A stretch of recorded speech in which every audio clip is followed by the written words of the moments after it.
Bienvenido a la sesión número 2 de pelvis. El objetivo de este tema es que el estudiante, o sea, que tú puedas alcanzar, describir los músculos que conforman el diafragma de la pelvis en cuanto a su localización y su función, describir los músculos que forman el diafragma urogenital en cuanto a su localización y función, describir los músculos superficiales del periné y describir algunas patologías o consideraciones clínicas más importantes de la pelvis. Así que, sin más preámbulo, vamos a iniciar la sesión 2 de la pelvis. El contenido durante la presentación, vamos a hablar un poco de la cavidad pélvica, de las paredes de la cavidad pélvica, el diafragma de la pelvis, el diafragma urogenital, los músculos asociados a los genitales externos, las fascias de la pelvis y algunas consideraciones clínicas. Las cavidades de la pelvis, vamos a hablar un poco en detalle respecto a las cavidades que hay en el cuerpo. Vamos a observar de color morado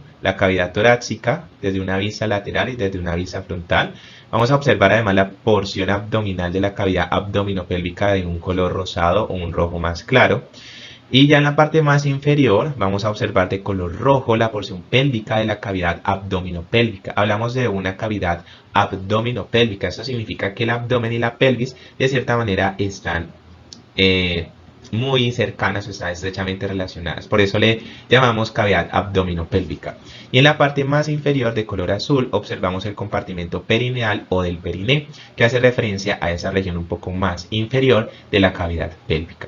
Cada una de esas cavidades, vamos a hablar específicamente de la cavidad pélvica. Recordemos que tiene forma de un embudo. Es el espacio limitado periféricamente por las paredes y por el suelo de la pelvis, formados por los huesos coxales que habíamos descrito lateralmente, el hueso del sacro, el hueso del coxis posteriormente. Hablamos también de algunos ligamentos que estaban alrededor de estas articulaciones, fijándolas y estabilizándolas, y los músculos que vamos a hablar en esta sesión.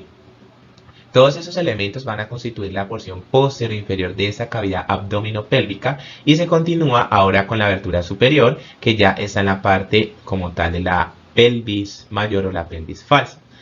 También vamos a observar que estas cavidades, tanto pélvicas como abdominales, se estudian separadamente. Para efectos de esta sesión, nos vamos a enfocar en la región de la pelvis específicamente. En esta cavidad podemos observar las porciones terminales de los uréteres, la vejiga urinaria, el recto y los órganos genitales pélvicos, tanto masculinos como femeninos. También vamos a observar vasos sanguíneos, vamos a hablar de los nodos linfáticos y de los nervios que también pasan por esa región de la pelvis.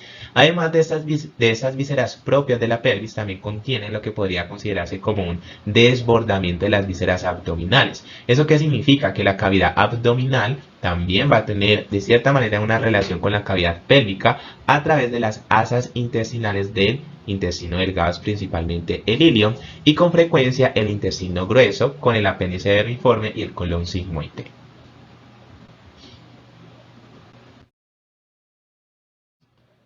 La cavidad pélvica tiene una pared anteroinferior y dos paredes laterales, una pared posterior y un suelo para las inserciones proximales y distales. La pared anteroinferior desde una vista superior, estamos observando esta imagen, vamos a observar en posición anatómica, más que una pared anteroinferior, tiene más una forma del suelo con fusión de sostén que una pared anterior realmente. Esta está formada principalmente por los cuerpos y las ramas de ambos pubis, y la sínfisis del pubis también participa para el sostén del peso de la vejiga urinaria. En esa región estaríamos observando la vejiga urinaria.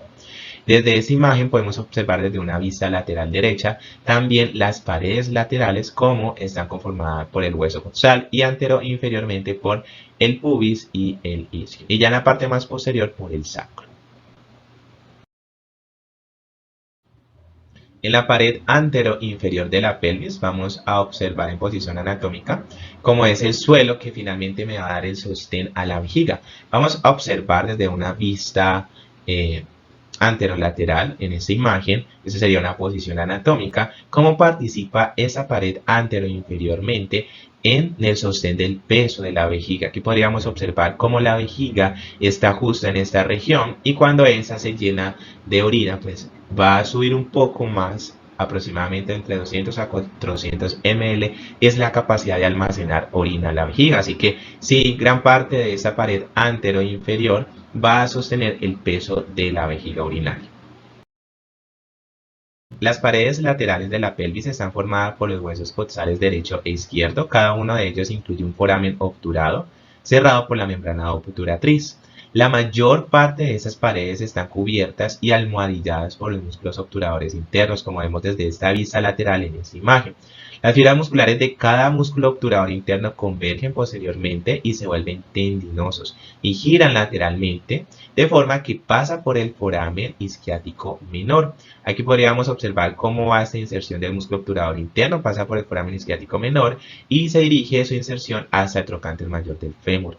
Esas superficies mediales de esos músculos están cubiertos por una fascia y esa es la fascia o la membrana obturatriz. Esta membrana es engrosada en su parte más central para formar un arco que es el arco tendinoso que proporciona fijación para el diafragma pélvico, como podemos observar en esta vista superior, el músculo obturador interno con la fascia obturatriz y cómo hay un engrosamiento en esa fascia precisamente para formar el arco tendinoso. Este arco tendinoso es muy importante y ya lo vamos a ver un poco más adelante por qué es importante. Seguidamente vamos a hablar de los músculos. Ya hablamos un poco de las paredes de la pelvis, ya hablamos un poco de los forámenes isquiáticos mayor y menor, que ya veíamos las fosas isquiáticas mayor y menor que habíamos descrito en la sesión número 1 del video de pelvis. Y ahora vamos a profundizar un poco en los músculos. Los músculos están subdivididos en dos, que son los músculos posterolaterales que van dirigidos hacia la región del miembro inferior y la región glútea, y los músculos centrales que ya son netamente el periné, que es la región central de la pelvis. Así que vamos a describir los músculos posterolaterales.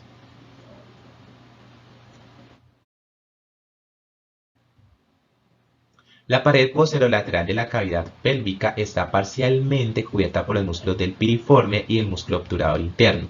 Esos músculos pertenecen al miembro inferior. Vamos a observar entonces cómo está cerrado esta pared inferior por un conjunto de músculos y fascias llamado el perineo.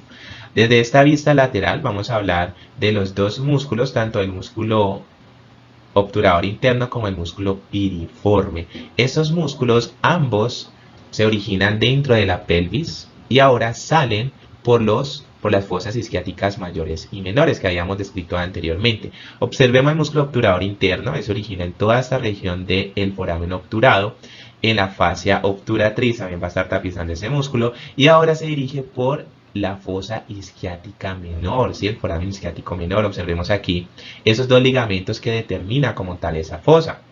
Vamos a observar el músculo piriforme, que es otro de los músculos que pertenecen al miembro inferior, a la región glútea. Ese se origina en la pelvis, sale de ella por el foramen isquiático mayor y atraviesa la región glútea, donde es una estructura clave para el abordaje de los pedículos vasculonerviosos que van a pasar por la región glútea. La acción de este músculo igualmente es la abducción y la rotación lateral del fémur.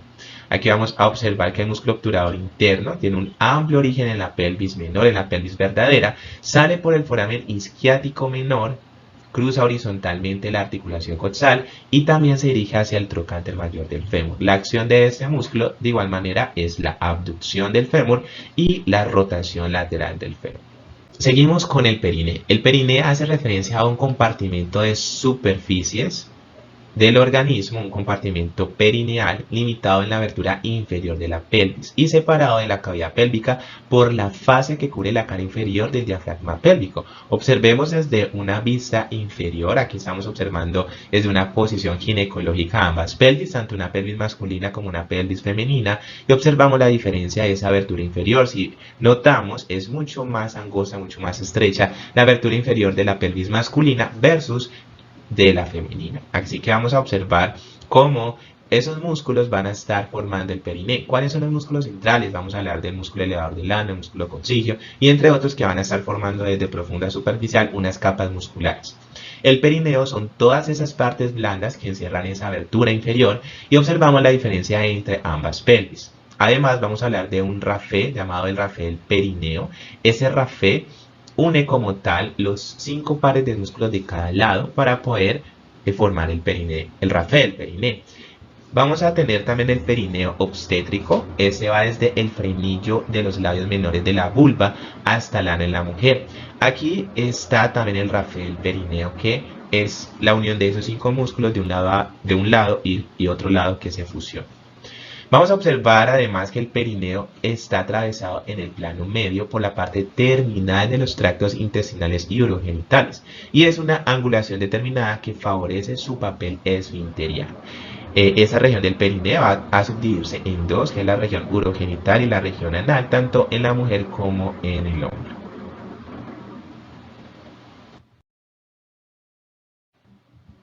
Y llegamos a los músculos centrales. Los músculos centrales de la pelvis pues va a estar en esa región del perineo, que es todos esos tejidos blandos que van a estar formando como tal esa región, y vamos a subdividirlo en 3 grandes músculos. Vamos a hablar de un plano profundo conocido como el diafragma de la pelvis, vamos a hablar de un plano medio que hace referencia al diafragma urogenital, y vamos a hablar de un plano superficial que hace referencia a los músculos asociados a los genitales externos. Cada uno de esos planos pues va a tener unas características intrínsecas en cada uno de ellos. Por ejemplo, el diafragma del diafragma de la pelvis va a estar conformado por el músculo elevador del ano, coccigio, y vamos a hablar también del plano medio. Existe el plano medio, que es el diafragma urogenital, y ese está constituido por el músculo esfínter de la uretra y el músculo transverso profundo del perineo. Vamos a hablar de un plano superficial. Este está compuesto por los músculos asociados a las partes genitales, como es el músculo transverso superficial del perineo, bulbo esponjoso e isquiocavernoso. El diafragma de la pelvis forma un septo convexo hacia abajo como el casco de un barco, deficiente en su parte anterior y mediana. Este está atravesado posteriormente por la unión anorrectal. En esta imagen podemos observar cómo hay esa deficiencia en su parte anterior y mediana. El músculo elevador del ano forma la mayor parte del diafragma pélvico y sus componentes son variables, son objeto de numerosas descripciones, pero se resumen en 2 partes esenciales, una medial y otro sagital de origen púbico y otro lateral de origen ilíaco. Aquí podemos observar el músculo iliococigio, pubo rectal, pubo vaginal y elevador de la próstata, si es mujer u hombre.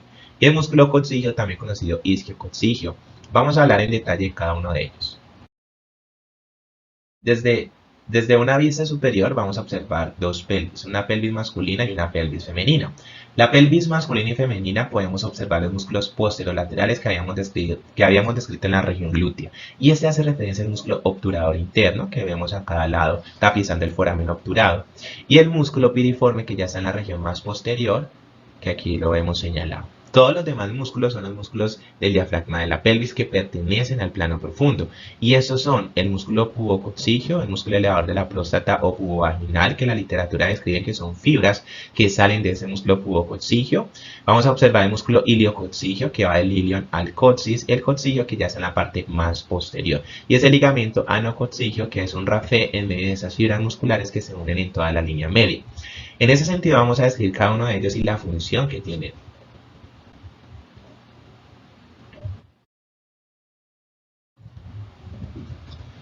El músculo pubococcigio es el mayor componente medial del músculo elevador del ano. El músculo pubococcigio en su porción intermedia es más ancha pero más delgada del elevador del ano y se origina lateralmente al pubo rectal.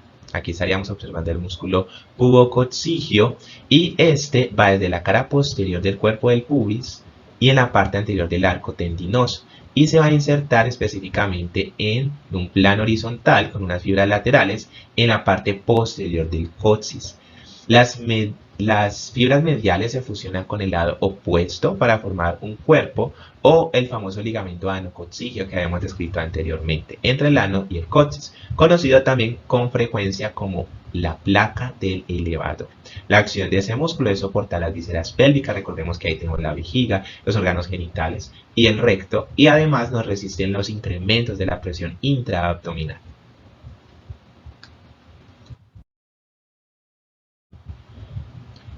El músculo elevador de la próstata en el hombre o en la mujer, el músculo pubovaginal, comprende fascículos mediales del músculo pubococcígeo.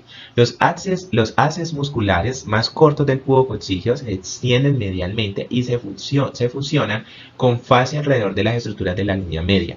Esas se denominan según la estructura cercana a su terminación, pues en la mujer pubovaginal y en el hombre puboprostático.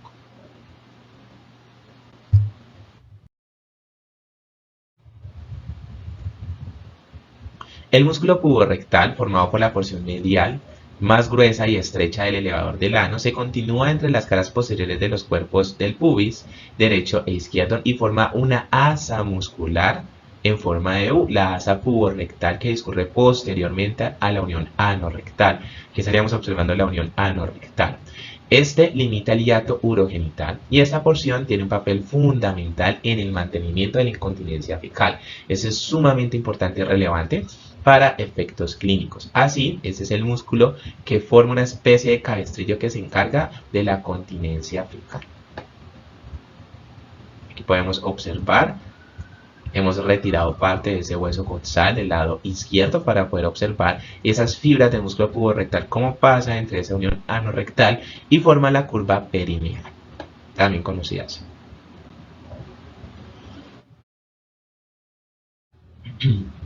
El músculo iliococcígeo, la porción posterolateral del elevador del ano, se origina en la parte posterior del arco tendinoso y la espina isquiática. Ese músculo es delgado y a menudo está poco desarrollado, parece más una aponeurosis que un músculo y también se mezcla con el cuerpo anococcígeo posteriormente.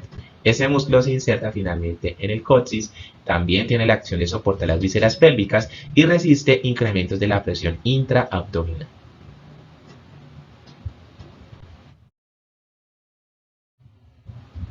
El músculo coccígeo es una lámina musculotendinosa triangular que forma la parte posterior de ese diafragma de la pelvis y también soporta las vísceras pélvicas y flexiona el coxis, más que todo en mujeres a la hora del parto, precisamente para abrir esa abertura inferior de la pelvis y que el bebé pueda salir mucho más fácil.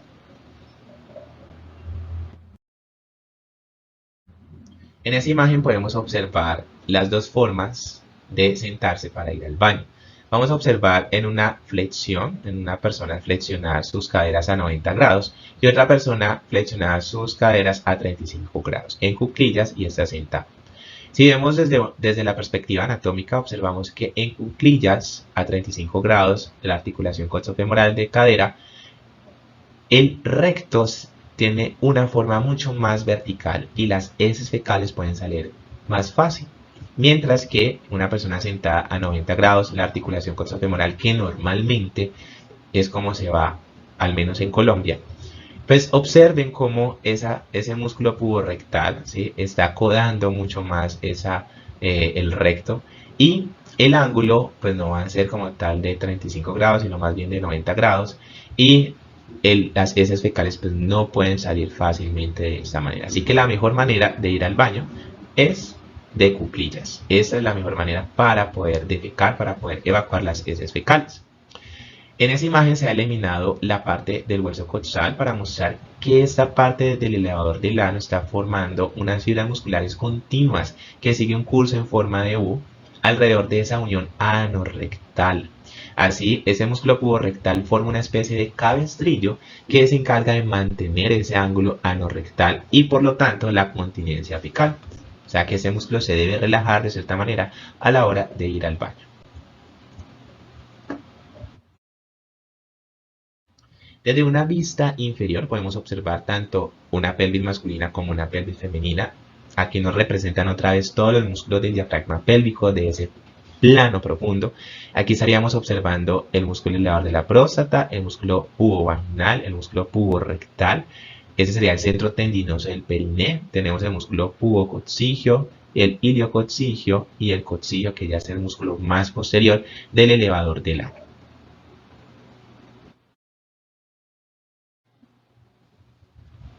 Además, podemos observar desde una vista lateral derecha cómo están los músculos, sus fibras en disposición. Observemos el arco tendinoso del elevador del ano. Aquí estaríamos observando el músculo pubococcígeo, el músculo iliococcígeo, el músculo coccígeo. Aquí estaríamos observando el músculo pubo rectal y el arco tendinoso del elevador del ano. Los músculos posterolaterales, observemos aquí, la O y la I hace referencia al músculo obturador interno y ese sería el músculo piriforme. La E y la I sería la espina isquiática, un referente importante para reconocer todos estos músculos. El músculo esfínter externo del ano también es considerado en gran parte como dependencia del elevador del ano. Ese músculo se prolonga del diafragma pélvico alrededor del ano y se prolonga también por el canal anal. Comprende de tres partes, no siempre muy aislada una de la otra. Empecemos con la parte subcutánea. Desde una vista lateral de una pelvis femenina podemos observar la parte subcutánea situada cerca al orificio anal. Por debajo del esfínter interno, esta está constituido por cintas concéntricas decusadas por delante y por detrás del canal anal. Vamos a observar además la parte superficial. Este rodea la base superior de la parte subcutánea y está constituido por cintas musculares elípticas extendidas horizontalmente del ápex del hueso del coxis del ligamento ano-coxígeo y va al centro tendinoso del perineo donde sus fibras se continúan con el músculo bulboesponjoso, músculo que ya pertenece a los órganos genitales externos. Y vamos a la parte más profunda que hace referencia a un tubo muscular de 1 centímetro de altura aproximadamente. Este rodea la parte superior del canal anal y su estrato es longitudinal. Por detrás se confunde a veces con los músculos puborectales para formar el anillo anorrectal y por delante algunas fibras terminan en el centro tendinoso, otras van a mezclarse con el músculo transverso superficial del perineo. Así que ese músculo también pertenece al elevador del ano.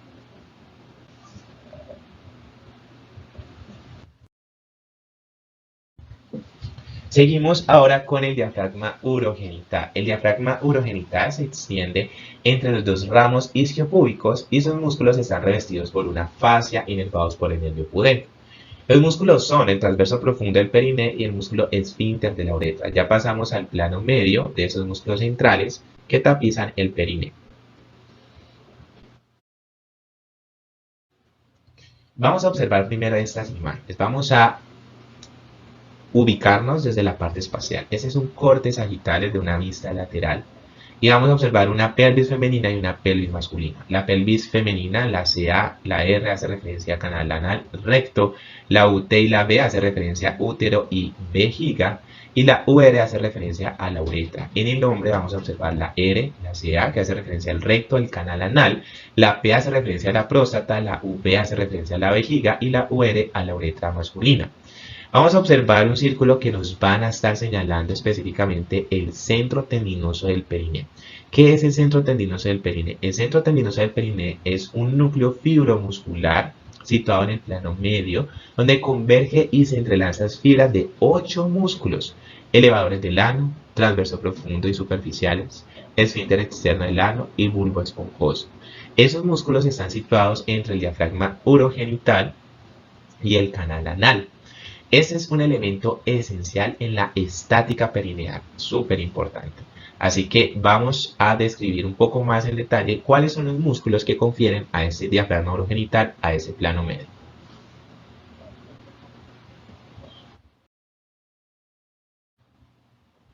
Vamos a hablar del esfínter de la uretra. Este rodea como tal la uretra masculina y parte inferior de la uretra femenina. Su papel es netamente esfinteriano, es indispensable en la continencia de la orina y participa en ella con los elevadores del ano. El músculo transverso profundo del periné fija el centro tendinoso y los órganos soportados por él. Aquí estaríamos observando parte del transverso profundo del periné. Vamos a verlo con más detalle en esta imagen. Observemos desde una vista ginecológica, o sea que la persona está en decúbito supino con las piernas abiertas. Y vamos a observar entonces el esfínter de la uretra. Aquí vamos a observar, miren que sus fibras son circulares y precisamente nos ayuda a la continencia urinaria. Y el transverso profundo del periné, que finalmente nos permite el soporte de las vísceras y las contracciones intraabdominales e intrapélvicas como tal. La acción del músculo esfínter de la uretra es constreñir la uretra femenina para mantener la continencia urinaria. También vamos a encontrar en el hombre este músculo. Aquí podemos observar el esfínter de la uretra y el músculo perineal profundo, transverso perineal profundo. Aquí también podemos observarlo. Y el esfínter de la uretra. Esos son los dos músculos que pertenecen al plano medio, al diafragma urogenital, y ahora proseguimos a los músculos asociados a los genitales externos. Estos son el músculo transverso superficial del perineo, bulbo esponjoso y el isquiocavernoso. Los músculos asociados a los genitales externos, músculo transverso superficial del perineo, vamos a hablar primero de este. Este es variable y a veces ausente. Es una delgada lengüeta muscular y es un fijador accesorio del centro tendinoso. Vamos a hablar del músculo isquiocavernoso. El músculo isquiocavernoso tiene forma de semicono aplicado a las superficies libre de la cruz del pene o el clítoris, y el papel tradicional es la erección. Vamos a hablar del músculo bulbo esponjoso. Músculo bulbo esponjoso. Ese tiene forma en el hombre como de cono del lado opuesto. Tiene una semivaina que cubre todo el bulbo y la parte posterior del cuerpo esponjoso en la región del pene. En la mujer está separado el músculo contralateral a través del vestíbulo de la vagina, y el papel tradicional también es la erección.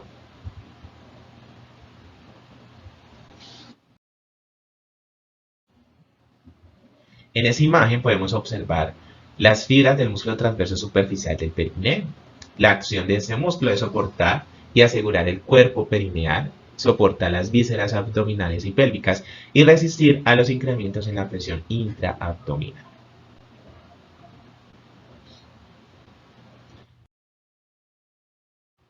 El músculo isquiocavernoso, mantiene la erección en el pene, comprime el drenaje venoso, forzando la entrada de sangre de los pilares del cuerpo del pene. Eso tiene que ver un poco más con la erección masculina, y recordemos que en la mujer también hay una erección en el clítoris, o sea que ambas funciones se ven en ambos sexos.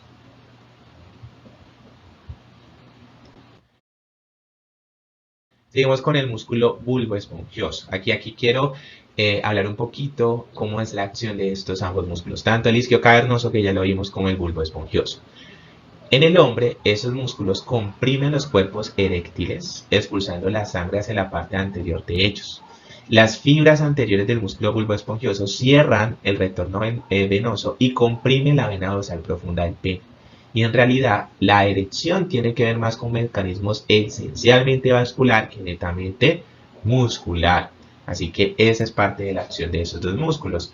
También soporta y asegura el cuerpo perineal, comprime el bulbo del pene, asiste a la erección comprimiendo ese drenaje venoso, forzando la entrada de sangre de la raíz del pene hacia el cuerpo del pene y expulsando las gotas finales de la orina o el semen de la uretra, específicamente en el hombre estoy hablando.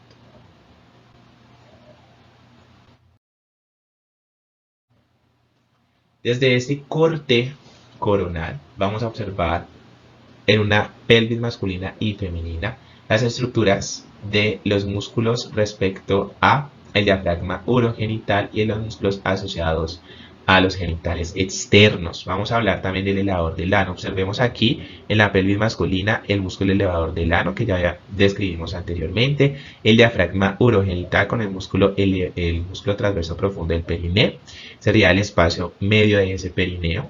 Vamos a hablar del músculo bulbo esponjoso en el hombre y en la mujer, y el músculo isquiocavernoso en el hombre y en la mujer respectivamente. ¿Sí? Y toda esa sería la vejiga, toda esa sería la uretra femenina, esa sería la vejiga y esa sería la uretra masculina. Esa sería como tal la próstata, que ya está en la región posterior e inferior de la vejiga.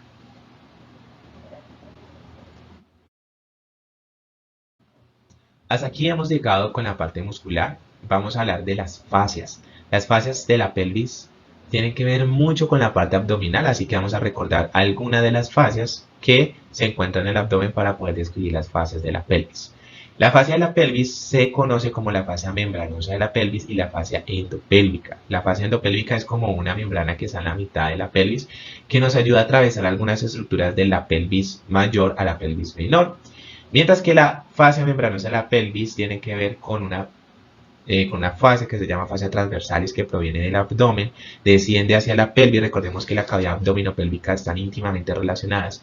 Y esa fascia transversalis desciende ahora por la cavidad pélvica y aquí le vamos a llamar fascia membranosa de la pelvis. Usa esa fascia en la que se va a subdividir en dos, una visceral y otra parietal.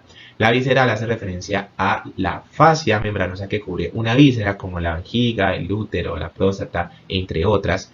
Mientras que la fascia membranosa de la pelvis parietal es la que está con respecto a las paredes. Así que vamos a hablar un poco en detalle de estas.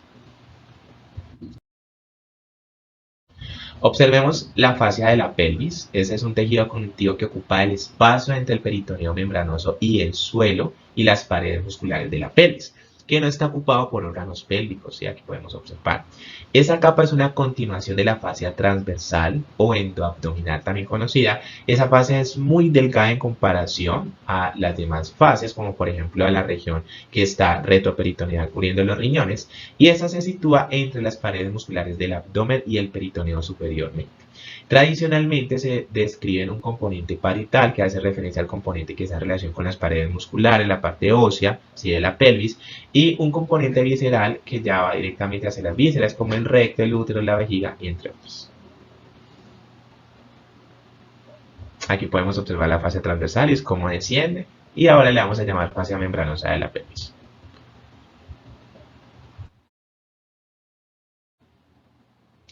La fascia pélvica o la fascia parietal específicamente es esa capa membranosa de grosor variable que tapiza la cara interna y profunda de los músculos que forman esas paredes y el suelo de la pelvis. ¿Qué músculo? El músculo obturador interno, músculo piriforme, músculo coccigio, músculo elevador del ano. Bueno, todos esos músculos como tal van a estar alrededor de esa fascia, precisamente aquí representada de color verde, y va a estar envolviendo cada uno de ellos. Por ejemplo, la fascia obturatriz pues pasa por el músculo obturador interno, entonces va a llamarse obturatriz, y así sucesivamente con los demás músculos. Esta capa se continúa superiormente con la fascia transversal y del iliozoax para poder también darle como tal esa fascia a esos músculos. La fascia visceral, que está representada aquí de color rojo, es la fascia que incluye esa fascia membranosa, que es la continuidad de la fascia transversalis, y envuelve directamente los órganos pélvicos. ¿Sí? Aquí podemos observar el canal vaginal, parte como tal del útero en la mujer. Todos esos órganos finalmente van a estar tapizados por esta fascia membranosa visceral. Y finalmente encontramos de color azul el peritoneo, que es una capa, una doble hoja de capa cerosa que viene directamente de esa cavidad abdominopélvica. Y ahora revise la parte superior de esos órganos. A esos órganos se les conoce como órganos subperitoneales, precisamente porque están por debajo del peritoneo y ese peritoneo pasa por encima por su cara superior como tal en estos órganos, como por ejemplo la vejiga en el hombre y en la mujer el útero. Está pasando por encima esa capa de peritoneo. Ese es un corte coronal, tanto de una pelvis femenina como de una pelvis masculina. Aquí podemos observar en mejor detalle desde un corte transversal, desde una vista superior, las estructuras vasculares, nerviosas y los órganos, cómo van a estar tapizados por esta fascia visceral, esa fascia membranosa, que es la continuidad de la fascia transversalis o endoabdominal, también conocida en anatomía. En esta zona de la fascia parietal, esta zona se va a engrosarse y va a formar el famoso arco tendinoso de la fascia pélvica. Este arco tendinoso es una banda que se continúa bilateralmente y discurre desde el pubis hasta el sacro. A lo largo de todo ese suelo de la pelvis adyacente, las vísceras y la parte más anterior de este arco tendinoso, vamos a hablar de unos ligamentos alrededor de estos engrosamientos. Ese es el ligamento puboprostático en el hombre y el ligamento pubovesical en la mujer.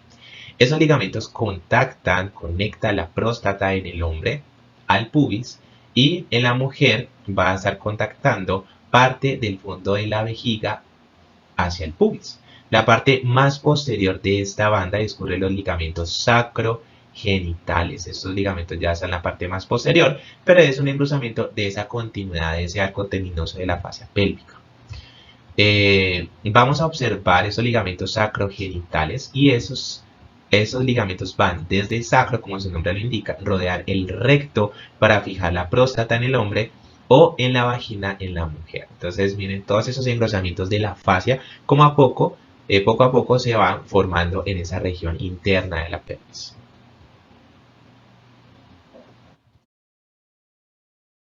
Seguimos ahora con la conexión lateral de la fascia visceral hacia la vagina, con el arco tendinoso de la fascia de la pelvis, y esta se continúa como el paracolpio, ¿sí? Ese es engrosamiento de la lámina visceral, y finalmente su función es mantener o sostener la vagina entre los arcos tendinosos, ayudando que la vagina pueda sostenerse sobre el fondo como tal de la vejiga. Entonces aquí estamos observando el paracolpio, que es el engrosamiento de esa lámina visceral que está en la parte más inferior por debajo de la vejiga, toda en esta región.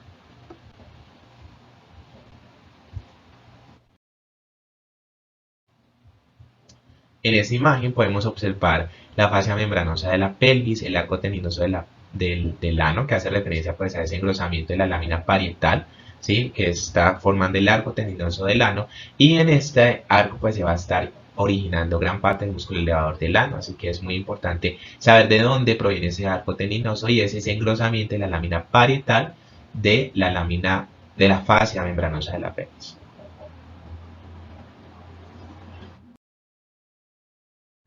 Ese es un resumen como de todas las diferentes arcos, engrosamientos que hay en la pelvis. Aquí podemos observar el arco tendinoso de la fascia pélvica, que es el engrosamiento de la lámina parietal y visceral, ¿sí?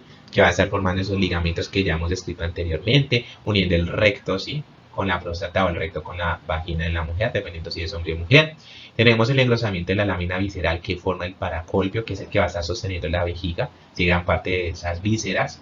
El engrosamiento de la lámina parietal, que ahora me forma el arco tendinoso del elevador del ano, que va a ser un punto de origen del músculo elevador del ano, que va a descender hacia la parte más inferior para pues, mantener todos los músculos en esos tres planos, plano profundo, medio y superficie.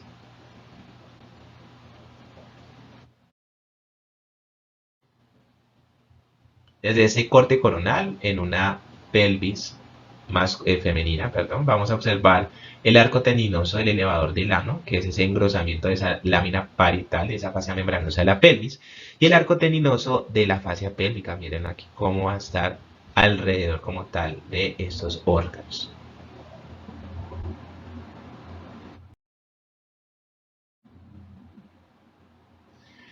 Ahora continuamos con la fascia endopelviana. Esa hace referencia a un abundante tejido conectivo que queda entre las capas membranosas parietales y visceral, ¿sí? O sea que en medio de esas capas queda como tal un tejido conectivo, y a ese tejido conectivo le vamos a llamar fascia endopelviana. Es como si fuera todo esto amarillito que parece grasa, que está en medio de esas dos fascias, capa membranosa parietal y visceral. A todo este tejido conectivo se le va a llamar fascia endopelviana.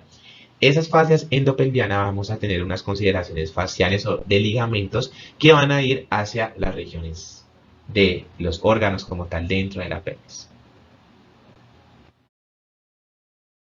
La vaina hipogástrica hace referencia a una banda gruesa de fascia pélvica condensada, que no es simplemente una barrera física para separar los espacios que hay prevesical, paravesical, llamado también retropúbico, retrorectal, en la región del sacro y en la región del recto respectivamente. Esos espacios van a estar potencialmente llenos de este tipo de tejido conectivo, y deja ese espacio como tal para que los nervios, los vasos crucen desde las paredes laterales de la pelvis hacia las vísceras pélvicas.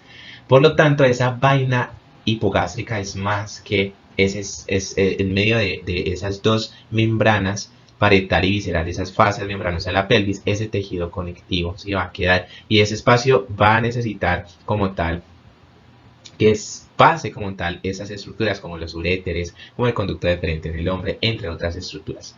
A medida que se extiende medialmente desde las paredes laterales esa vaina hipogástrica, ahora esta vaina hipogástrica se va a dividir en tres hojas o en tres alas o tres compartimentos que pasan hacia los órganos pélvicos o entre ellos. ¿Para qué? Para transportar esas estructuras vasculonerviosas que van a proporcionar sostén. Debido a esto, vamos a observar que esas láminas también son conocidas como unos ligamentos, ¿sí? Vamos a hablar entonces de la lámina más anterior. Vamos a hablar del ligamento lateral de la vejiga. Este pasa hacia la vejiga urinaria y transporta las arterias y venas vesicales superiores. Vamos a hablar de la lámina más posterior, que es el ligamento lateral del recto. Este discurre hacia el recto y transporta la arteria y las venas rectales medias. En el hombre, la lámina media forma una porción facial relativamente delgada y la fascia retroprostática o tabique rectovesical. Eso estaríamos hablando en el hombre. En la mujer, la lámina media es mucho más fuerte que las otras dos y pasa medial al cuello del útero y la vagina como el ligamento cardinal o cervical transverso. Sin más preámbulos, vamos a observar esto en imágenes para que me puedas entender mejor. En esa imagen es de un corte transversal desde una vista superior, una pelvis femenina, ese sería el recto, ese sería el útero y ese sería la vagina. Vamos a observar cómo los ligamentos faciales pélvicos se han eliminado el peritoneo y la fascia endopelviana, precisamente para mostrar los ligamentos faciales pélvicos situados inferiormente al peritoneo y superiormente al suelo pélvico femenino, específicamente al diafragma pélvico. Todos esos músculos que vemos aquí alrededor sería el diafragma pélvico, ¿sí? Por lo tanto, encima de eso vamos a observar esas fascias.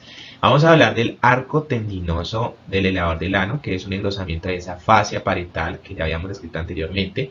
Esa proporciona una inserción anterolateral para el músculo elevador del ano, ¿sí? Este es el punto de reflexión de esa fascia membranosa parietal sobre las vísceras pélvicas, donde pueden pasar esa membrana, esa fascia membranosa visceral. Teniendo presente esto, vamos a hablar entonces de los ligamentos. Observemos aquí el ligamento lateral de la pelvis y con él va a pasar los vasos vesicales superior. Tenemos el ligamento lateral del recto, ¿sí? Observamos aquí. Por aquí va a estar pasando la arteria rectal medial y la arteria vaginal que va a estar pasando por el ligamento cardinal o cervical transverso en la mujer. Aquí estaríamos observando las venas y las arterias vaginales pasando hacia, como tal, parte del cuello uterino y la vagina.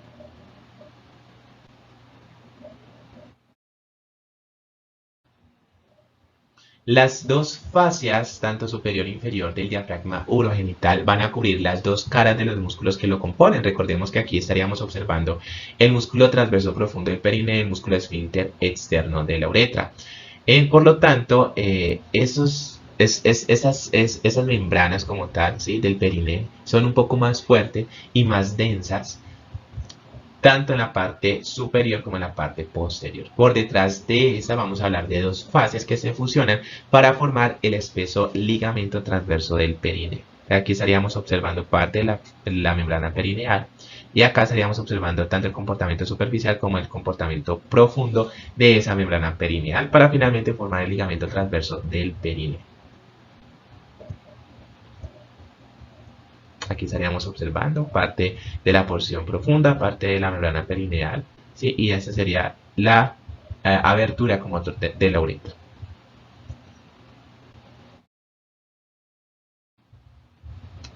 Y ya para finalizar vamos a hablar de las fascias con respecto a los órganos genitales externos. Esas fascias son conocidas como fascia superficial del perineo, son bastante delicadas, como ustedes pueden observar, y reviste esa cara inferior de los músculos superficiales y de la cara más inferior de los músculos superficiales. Si lateralmente se inserta en los ramos isquiáticos y por delante esa fascia superficial del perineo se continúa con la fascia superficial del pene y la túnica de Dartos, ¿sí?, en el escroto, y en la mujer se continúa por delante sobre la fascia del clítoris y se pierde medialmente en ese tejido conectivo de la base de los labios menores. Entre la fascia inferior del diafragma urogenital y la fascia superficial del perineo está situado el espacio superficial del perineo. Eso también es muy importante para poder identificar esos compartimentos. Ya para finalizar, vamos a hablar de una consideración clínica y esa tiene que ver durante el parto.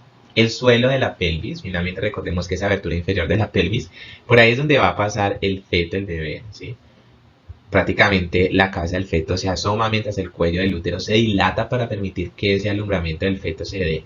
Y el perineo específicamente, que es ese espacio que va a contener todo ese tejido conectivo, esos tejidos blandos musculares, el elevador del ano, la fascia pélvica, se puede lesionar durante ese parto. El músculo pubocingio y el músculo puborectal, las porciones principales también más medial del músculo elevador del ano, son músculos que con frecuencia se descargan. Así que esas porciones de esos músculos son muy importantes porque van a estar rodeando y sostienen parte de la vagina, el canal anal, la uretra. Y si esos músculos se debilitan, se desgarran, pues imagínense el estiramiento que hay durante el parto, ¿sí? Eso puede disminuir que el sostén de la vagina, el sostén de la vejiga urinaria, el sostén del útero, del recto, e incluso alterar la posición del cuello de la vejiga y la uretra. Y esos cambios que pueden provocar una incontinencia urinaria de esfuerzo que se caracteriza por la expulsión de gotas de orina cuando aumenta la presión intraabdominal, por ejemplo al toser, al levantar un peso o determinar un prolapso de uno o más órganos pélvicos. Así que muy importante en la parte obstétrica ginecológica estos descargos de estos músculos porque pueden llevar a consecuencias más adelante. Te espero en la sesión número 3 de pelvis. Ahí vamos a hablar de la irrigación, de la inervación, del drenaje venoso, del drenaje de la linfa y entre otras consideraciones clínicas que no te puedes perder. Así que nos vemos en la sesión número 3.